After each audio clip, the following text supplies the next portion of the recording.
आशिके रसूल कमिटीतर्फे रमजान ईद निमित्ताने मुस्लिम बांधवांना शीरकुर्मा साहित्याचे वाटप। स्थानिक नगरसेवक राजेंद्र वाळेकर यांच्या माध्यमातून साहित्याचे वाटप। शिवसेना शहर प्रमुख अरविंद वाळेकर, माजी नगराध्यक्षा मनीषा वाळेकर यांच्या मार्गदर्शनाखाली अंबरनाथ नगरपालिकेचे माजी उपनगराध्यक्ष तथा स्थानिक नगरसेवक राजेंद्र वाळेकर यांच्या माध्यमातून शहरातील मुस्लिम बांधवांना पवित्र रमजान ईदचे औचित्य साधून आशिके रसूल कमिटीतर्फे शीरकुर्मा साहित्य वाटपाचा कार्यक्रम अंबरनाथ पश्चिमेकडील कुंटवली पेप्सी कारखाना येथे आयोजित करण्यात आला होता।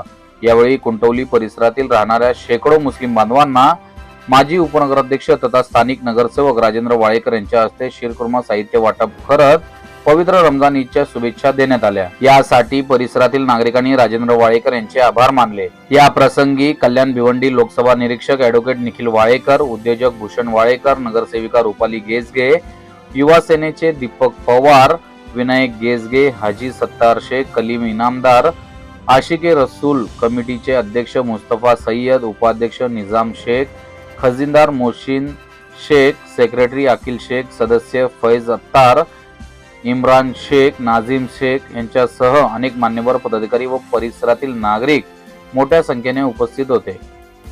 आज प्रभाग क्रमांक 8 मध्ये अ आणि ब यांचे नगरसेवक माननीय राजेंद्र वाळेकर साहेब यांच्या वतीनं आणि आमच्या रुपाली गेजगेताई यांच्या वतीनं या पेप्सी कारखाना बालाजीनगर या परिसरामध्ये आज जे ईद येणार आहे ते ईदच्या निमित्त शीरकुर्माचं साहित्य वाटप, ज्याच्यामध्ये दूध असेल, शीरकुर्माचं जे लागणारं मटेरियल असेल त्याच्यामध्ये काजू बदाम असेल, शेवया असेल, याचं सगळ्यांचं वाटप आज इथे बालाजीनगर पेप्सी कारखाना परिसरामध्ये केलंय।